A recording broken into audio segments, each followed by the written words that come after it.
پلوہ شاہ نے اصل میں جو اعتراض کیا ہے وہ نماز پڑھنے والوں پر، بھائی اس نے نماز پڑھنے والے ان لوگوں پر اعتراض کیا ہے کہ جو نماز تو پڑھ رہے ہیں لیکن ساتھ یہ غلط کام بھی کر رہے ہیں۔ میں آپ کو قرآن کی ایک صورت کا ترجمہ کر کے پیش کروں گا کہ ڈاکٹر ذاکر نائک اگر پلوہ شاہ کو قرآن کی ان آیات سے جواب دیتے ہیں نا، تو قرآن میں پلوہ شاہ کے سوال اور اس سوال کا جو جواب ہے دونوں لکھے ہوئے ہیں کہ یہ کیا ہیں، لیکن تھوڑی دیر بعد میں آپ کو بتاتا ہوں۔ لیکن اس کے اندر ایک چیز جو ہے کہ جو بچوں کے ساتھ مدارس کے اندر زیادتی ہو رہی ہے، تو یہ بہت ہی اہم ایشو ہے۔ صرف مدارس کا ایشو نہیں ہے، خاص علاقوں کے اندر تو عام سطح پر بھی ایسے ہی ہے، جیسے بچہ بازی یا غلام بازی اس طرح کی چیزیں کہتے ہیں۔ آپ نے دیکھا ہوگا کہ قصور کے اندر اس طرح کی پوری ایک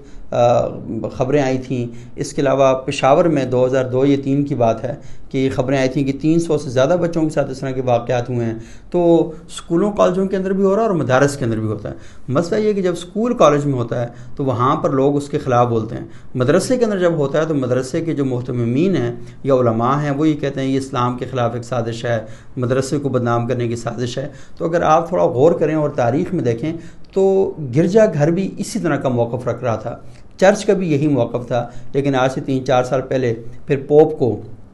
باقاعدہ معافی مانگنی پڑی بچوں کے ساتھ یہ جو ظلم اور زیادتی ہو رہی تھی۔ تو پلوہ شاہ کا جو غصہ ہے وہ اہل مذہب کے خلاف نہیں ہے، اہل مذہب کے رویوں کے خلاف ہے، لیکن اہل مذہب خود پر جب تنقید ہوتی ہے تو اس کو مذہب پر تنقید کہہ کر لڑائی میں مطلب جو اپنا ایک آئل ہے نا تو وہ جو تیل ڈالنا وہ شروع کر دیتے ہیں۔ تو یہ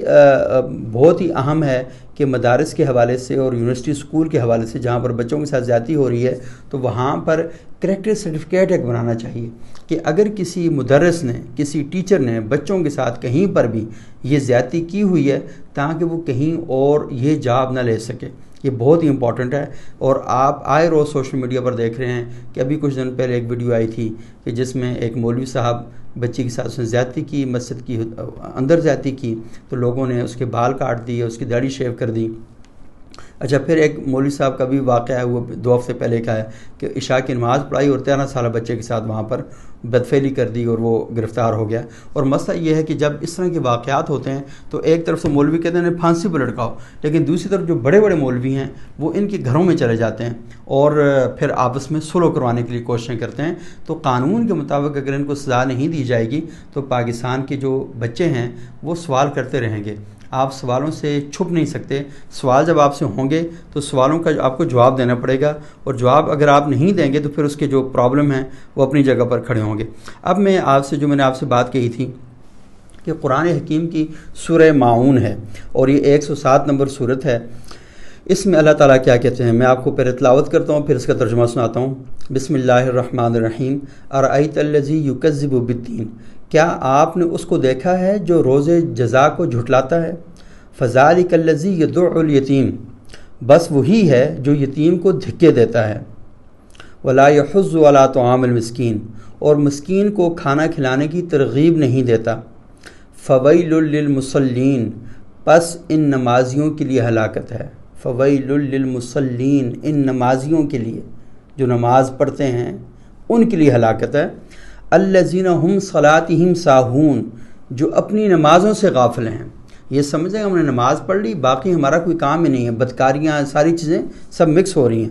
الذین هم یراؤون، جو دکھلاوا کرتے ہیں، لوگوں کو دکھاتے ہیں کہ ہم نے پگڑیاں، داڑیاں، ٹوپیاں، مسلے اور نمازیں، روزے، یہ ساری حج، زکوٰۃ، یہ سارا کچھ کر رہے ہوتے ہیں۔ تو یہ قرآن کہتا ہے الذین هم، یہ وہ لوگ ہیں جو دکھاوا کرتے ہیں، یمنعون الماعون، اور برتنے کی چیز تک روکتے ہیں۔ تو قرآن حکیم میں جو پلوہ شاہ نے سوال کیا تھا اس کا جواب قرآن کے اندر موجود ہے، اور یہ بتایا گیا ہے کہ ایسے لوگ موجود ہیں کہ جو نمازیں پڑھیں گے، روزے رکھیں گے، عبادات کریں گے، لیکن مقصد عبادت سے آشنا نہیں ہوں گے، اور ان کے ساتھ ان کی بدکاریاں بھی چل رہی ہوں گی، ان کی بدزبانیاں بھی چل رہی ہوں گی۔ اب آپ یہ دیکھ لیں نا کہ پلوہ شاہ کے خلاف جن لوگوں نے کمپین چلائی ہوئی ہے ان کی وال پہ جائیں تو ساری مذہبی پوسٹیں ہیں، لیکن ایسی غلیظ اور ایسی نیچ اور ایسی گندی گالیاں دی جا رہی ہیں کہ میں آپ کو سنا نہیں سکتا۔ اور اتفاق کی بات یہ ہے کہ کل میں نے خورشید صاحب کے ساتھ جو پروگرام کیا تو میں نے کچھ علماء کو بھی بھیجا، تو کراچی کے ایک مولوی صاحب ہیں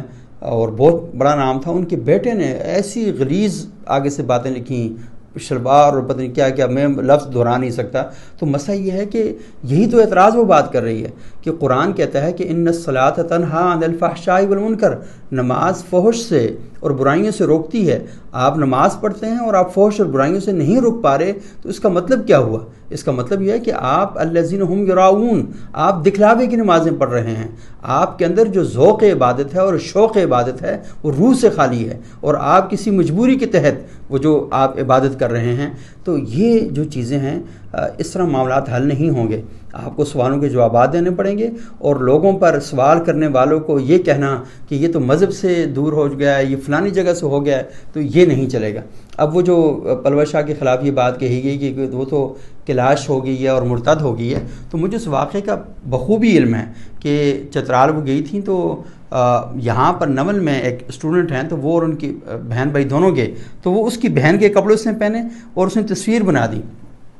وہ تصویر سوشل میڈیا پر بھی نہیں ہے، وہ تصویر پلوہ شاہ نے کہیں لگائی بھی نہیں ہے، وہ تصویر پتہ نہیں کیسے نکلی ہے. تو اس کا مطلب یہ ہے کہ اس کے خلاف ایک بڑی سازش ہو رہی ہے، اور وہ سازش کون کر رہا ہے؟ تو یہ تو سائبر کرائم کو چاہیے کہ ایکٹیو ہو جائے اور متحرک ہو جائے. تو وہ تصویر اس کی باہر نکال کر یہ والی بات کہی گئی ہے، یعنی بغیر تحقیق کے.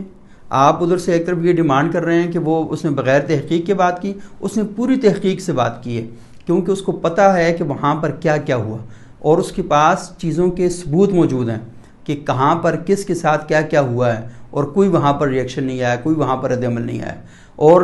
بچیوں کے ساتھ جو زیادتی ہوئی ہیں، وہ یہ نہیں ہے کہ اس نے کچھ سنی سنائی خبریں ہیں، اس نے آنکھوں دیکھی چیزیں ہیں جو اس کے پاس موجود ہیں، تو وہ ان پر بات کر رہی ہے. تو